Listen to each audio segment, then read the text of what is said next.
Selamat sore, kembali lagi di Hukum ID. Saat ini saya sedang berada di Hotel Arya Duta dan di samping saya ada Bang Ozak Immanuel Sihotan dan Ibu Susitan ya. Iya. Nah, Bang Ozak ini adalah Kuasa hukum dari Ibu Eva Yanti Marbun Ya. yang menjadi korban malpraktek di rumah sakit Hermina Podomoro. dan Ibu Susitan sebagai Wakil Ketua PKHM. PKHM. Ya. Bang, langsung kronologinya jelasin aja. Kronologinya seperti apa sih Bang awal mulanya itu? Iya, jadi klien kami itu Eva Yanti Marbun dalam posisi hamil usia 8 bulan. Tiap bulan dia kontrol, anaknya baik, kandungannya baik, ibunya baik, sehat. Karena udah 8 bulan dan HPL-nya sudah ditentukan tanggal 26 November, maka dia memakai rujukan BPJS dan dapatlah rumah sakit Hermina Podomoro. Waktu dia pergi ke rumah sakit Podomoro dengan rujukan BPJS itu, ternyata dokter Stephen yang menangani waktu itu menyatakan bayi sudah besar 3,2 kilo, sehingga akhirnya dipaksa harus segera sesar. Klien kami nggak mau, tapi kemudian klien kami minta tunda, dia pergi lagi pemeriksaan secara mandiri, ketemu lagi dengan dokter Stephen. Akhirnya itu pada tanggal 18 Oktober tetap disuruh operasi tanggal 31. Klien tetap nggak mau. Nah kemudian dia pergi lagi berobat pada tanggal 21 Oktober. Akhirnya disepakatilah, karena klien tidak mau dioperasi tanggal 31, disepakatilah dioperasi tanggal 12 November. Kenapa? Karena dalam kasus sesar bisa dimajukan 2 minggu atau dimundurkan 2 minggu. Nah, kunjungan ke dokter untuk pemeriksaan selanjutnya tanggal 25 Oktober, ternyata dokter Stephen nggak tahu apa alasannya mendesak untuk segera dioperasi. Karena tanggal 31 klien kami itu masih bekerja, akhirnya terjadilah operasi tanggal 1 November. Jadi dia mundur 1 bulan, akhirnya ya betul-betul jadi anak itu prematur. Sebetulnya klien kami udah tanya ke dokter, bagaimana dengan anak kami kalau prematur? Tidak ada jawaban, oh ini demi ibu, begini segala macam. Tidak ada diberitahu resiko. Dan terjadilah dioperasi tanggal 1 Oktober. Akhirnya setelah dioperasi, anak itu mengalami gangguan pernapasan, saturasi rendah. Jadi diopnamalah selama 3 hari. Nah, waktu 3 hari diopname, tiba-tiba setelah di dokter anak, dokter Mira, disuruh bawa pulang karena dianggap anak itu udah sehat.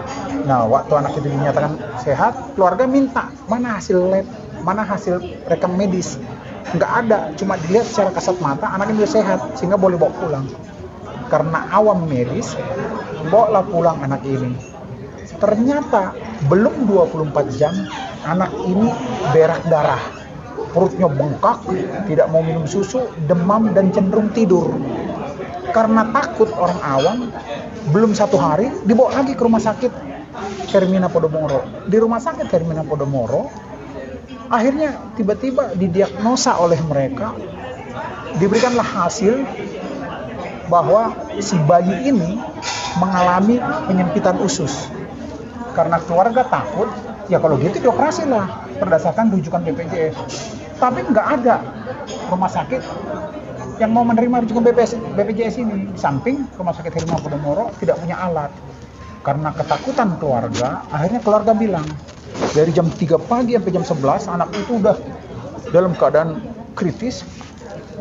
Keluarga bilang, oke, jalur mandiri. Karena jalur mandiri berbayar, tiba-tiba bisa dapat rumah sakit yang punya peralatan lengkap, namanya Hermina juga, tapi dan Mogot. Nah, di sana didiagnosis, karena belum tahu permasalahan rumah sakit Hermina dan Mogot, didiagnosis anak ini bukan penyempitan usus, tapi ususnya bocor. Ususnya bocor, kemudian karena lemah anak ini harus diopname selama seminggu. Pada akhirnya anak itu dioperasi setelah seminggu, diberikanlah hasil ronsen ususnya bocor, baru hasil operasinya. Nah, tetapi ternyata anak ini sudah mengalami dengan kondisi yang sakit parah, akhirnya udah ada bakteri, udah apa, sehingga akhirnya anak ini jadi lemah dan sakit. Pada akhirnya di rumah sakit Hermina dan Mogot dia malah mengalami kepalanya bocor, ususnya bernanah segala macam, dan menuju kritis.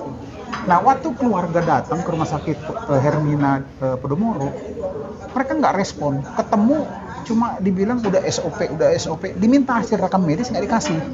Nah, pada akhirnya ketika anak itu semakin parah di rumah sakit Hermina dan Mogot, kita sebagai penasihat hukum yang terdiri dari berbagai istilahnya organisasi advokat, yang menggeruduk rumah sakit Hermina Podomoro untuk bertanggung jawab. Sehingga terakhir pembicaraan setelah demo kemarin, mereka akan mengundang kita kuasa hukum, cuma dengan jumlah terbatas, karena biasa kita datang sekitar 20 sampai 30 orang. Jadi kita dalam waktu dekat akan diundang untuk membicarakan teknis. Kenapa? Karena anak ini pada akhirnya udah rusak fisiknya, penyakitnya tambah, akhirnya anak ini meninggal. Itu sekitar 3 hari yang lalu. Nah, itu yang kita tuntut, dan kita menduga terjadinya tindakan malpraktek yang dimulai di rumah sakit Hermina Podomoro yang tidak diakui. Jadi itu yang terjadi. Jadi ini kan masih dugaan malpraktek ya. Ya. Tapi dari keluarga korban, apakah nanti ada kelanjutannya, ini gimana? Jadi kami gini, bahwa bayi ini kan sudah meninggal.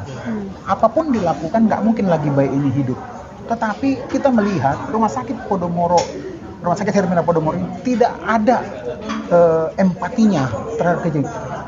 Saya sebagai kuasa hukum sudah katakan, kita tidak cari benar-benar. Anak ini korban dari rumah sakit Hermina Podomoro sampai pada akhirnya dioperasi di rumah sakit Hermina dan Mogot. Bayangkan setelah sehari di rumah dibawa, langsung dia punya diagnosis penyempitan usus.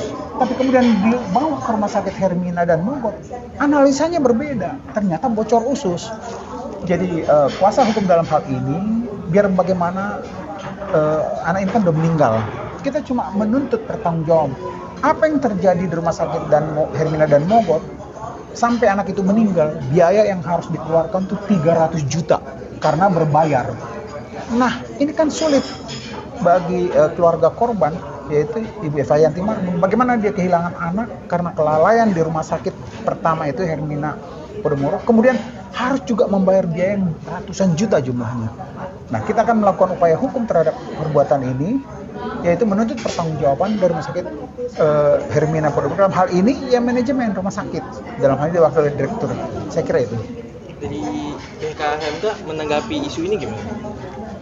Jadi kalau dari PKHMK ya, Perhimpunan Konsultan Hukum Medis dan Kesehatan, melihat permasalahan ini menjadi satu contoh betapa sulitnya masyarakat itu mencari memperjuangkan haknya gitu ya.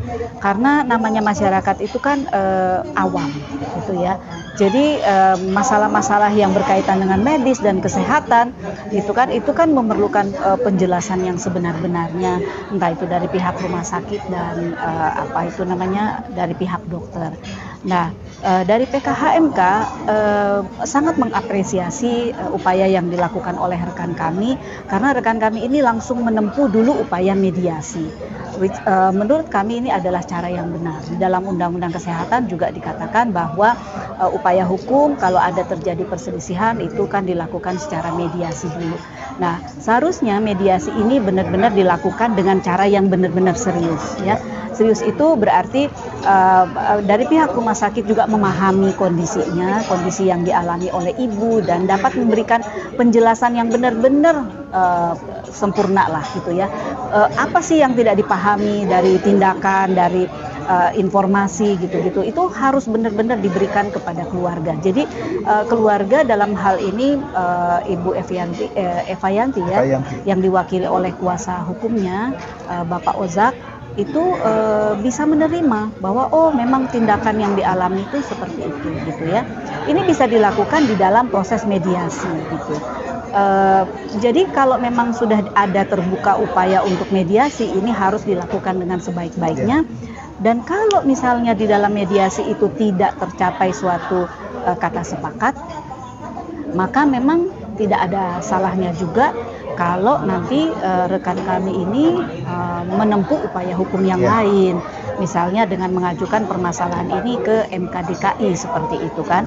Karena memang untuk mengetahui apakah memang ada kesalahan, apakah ada pelanggaran kode etik, apakah di dalamnya ada tindak pidana atau hal-hal yang lain, kita sebagai umum kadang-kadang tidak bisa mengetahui. Siapa yang bisa mengetahui? Ya pasti Majelis Kehormatan Etik Kedokteran itu gitu ya, atau pihak dari MK DKI. Nah, namun sebelum misalnya ini menjadi sengketa yang terbuka, maka kami sangat mendukung kalau ini dapat diselesaikan dengan sebaik-baiknya menurut cara-cara mediasi yang sudah ditempuh.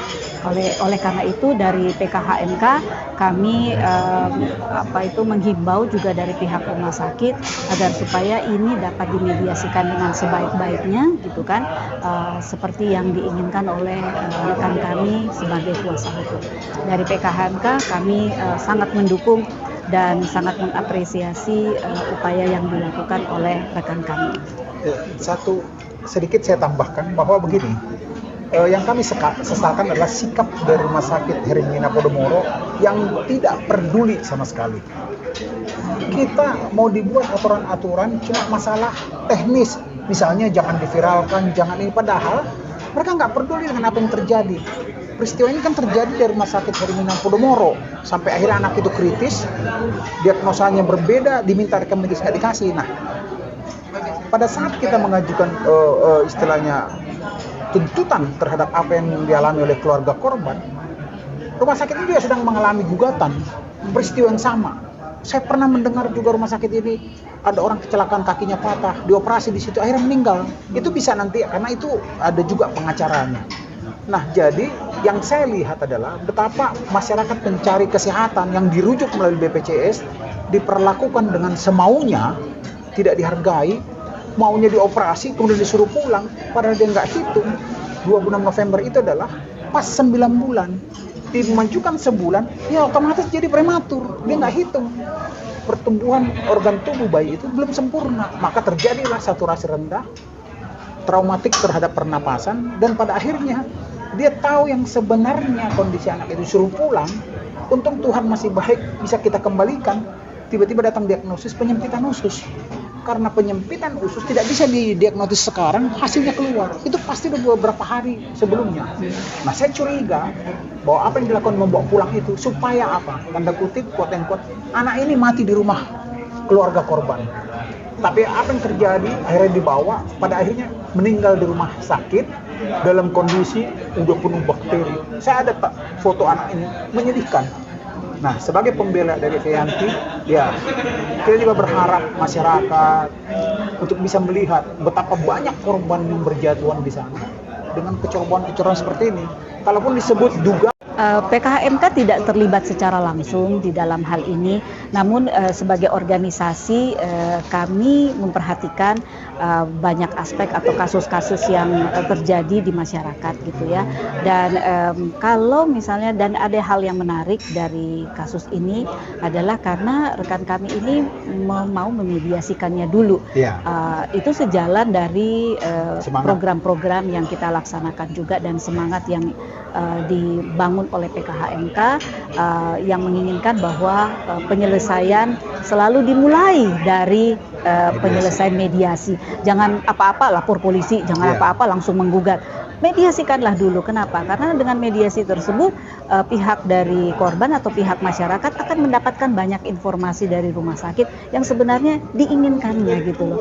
Kan sebenarnya dalam kasus ini orang tua itu ingin tahu kenapa sih anak saya bisa seperti ini gitu, apa yang salah gitu loh, lalu kenapa gitu. Nah, ini kan jawaban yang sama sekali gelap gitu loh. Orang tua ingin tahu.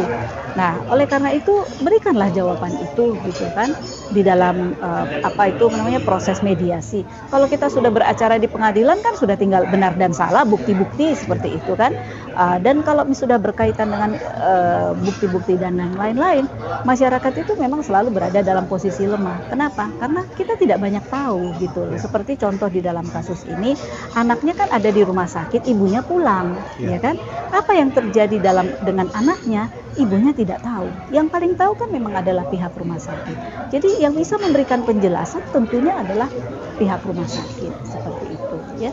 Itu aja. Ini terakhir sebelum kita tutup, dari pihak kuasa hukum apakah yang nanti terdekat ini akan melakukan apa untuk? Iya, jadi seperti yang dijanjikan pihak rumah sakit Hermina Podomoro, mereka akan mengundang kami sebagai kuasa hukum karena semangat membela ya.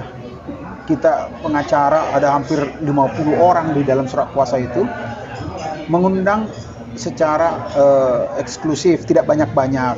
Dia mau bicara, ini tidak lagi bicara soal perkara, tapi bagaimana mengatasi permasalahan bahwa klien kami telah kehilangan putranya.